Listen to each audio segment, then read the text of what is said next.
Hi all, welcome back to the YouTube channel. Let's start rebooting work using UiPath. In today's session, we are going to discuss about UiPath form.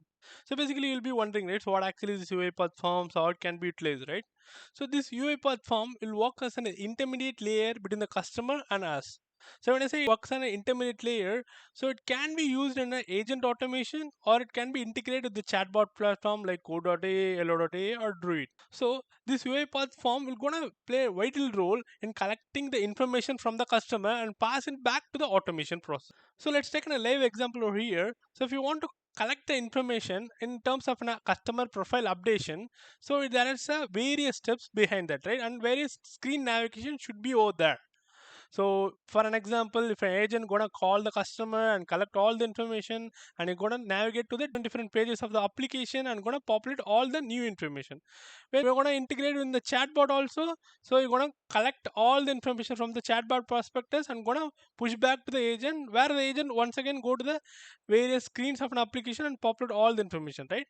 But when I'm going to use this UiPath form, so all the information can be dumped in a single form and can be spread it across to the automation process so that it can easily take care all the process behind that. So in this way, UiPath form will make your work very easier and much faster. Let's quickly jump back to the UiPath Studio and start our today's session. So this is the package which you need to install for this particular session. Then I just listed out in the OneNote as well. So UiPath.Form.Activities, which is the prerequisite package you have to install. Also UiPath has been provided such a wonderful documentation over here. Let me go to that. So here you can see all the activities and what are the property panels, what things need to be used. So all these things are documented in a very clear and detailed way. So let me go to the UiPath Studio. So since we are already installed from the manage package, so I was advised to use to go ahead and install this and then come back over here. So let me go to the activities now. So in this you can see several activities, right? So bring form to the foreground and then change form properties as well as the close form, get value from the form. So like this we have several activities, correct? Using these activities you're gonna play multiples of things behind the forms. So let me quickly start over here. Let me drag and drop this show form. So as soon as we drag and drop this show form, UiPath has understood that we didn't create any form, right? So it was asking us to create a form over here. So let me click on create form. So it was asking the form name, right?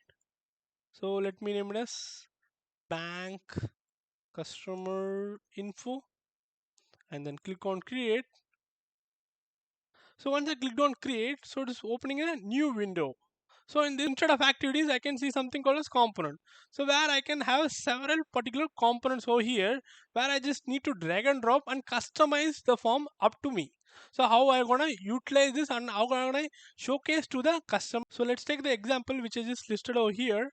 The customer want to update a address. Okay, so you want to address update.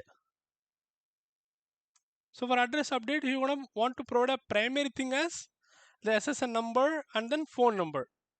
Also the new address, right?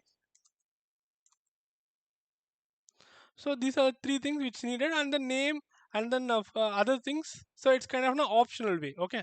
So let me in this way, let me try to go here and create a form. So let me go to the UiPath Studio and then drag and drop the text field. So which help us to showcase our name. Okay. So let me make it as name and then click on save. So after that, what actually we're gonna collect? So let me make it as email. Okay. So even email, I just dragged and drop in the advanced field. So why I just dragged and drop in advanced field? By default, it has a validation over here. So if you're gonna drag and drop from the basic, it does not have any validation or any restriction way. In the advanced, all these things have a validation prospectus that avoid the garbage value or wrong values which gonna punch in over there. So if someone gonna enter some wrong values, you're gonna avoid that and say, hey, kindly provide the valid email ID. So let me show you the real time scenario. Okay. So and then so after that, what actually we needed? So SSN number. Let me drag and drop over here, and then phone number. So even it has some logic, right? So let me drag and drop over here. Then phone number. Click on OK, and then we need a new address, right? So for address, let me drag and drop this text area. So let me make it as new address. So this particular form which we have created, it can be exclusively used for a new address updation. Okay. So also when you go to the property panel, you can see so many things over here. Show in taskbar. So when I'm going to run this particular project, you can see something running behind this taskbar. So if you want to see that app, then you can make it as yes, or else you can make it as no. The similar fashion, you can how you're gonna picturize your particular form. So for that, if you're gonna click on yes, you can see in the respective way, or else you can make it as a no. So by default, so we can create a default form for our customer address updation, right? So let me click on save now. Let me click on close. So as soon as I done close, it has took the particular form which we have created, right? Perfect. So how we are going to utilize this in attended automation? You're going to integrate with your particular project and you're going to utilize this particular form to populate all the information and back the values to the RPA automations. So in a real time, so let me make some right line over here.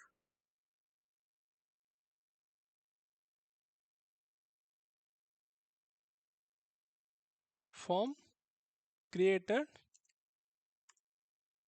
and popped up. Okay. So let me make a breakpoint over here. Let me save and then let me try to debug it. So it started compiling now.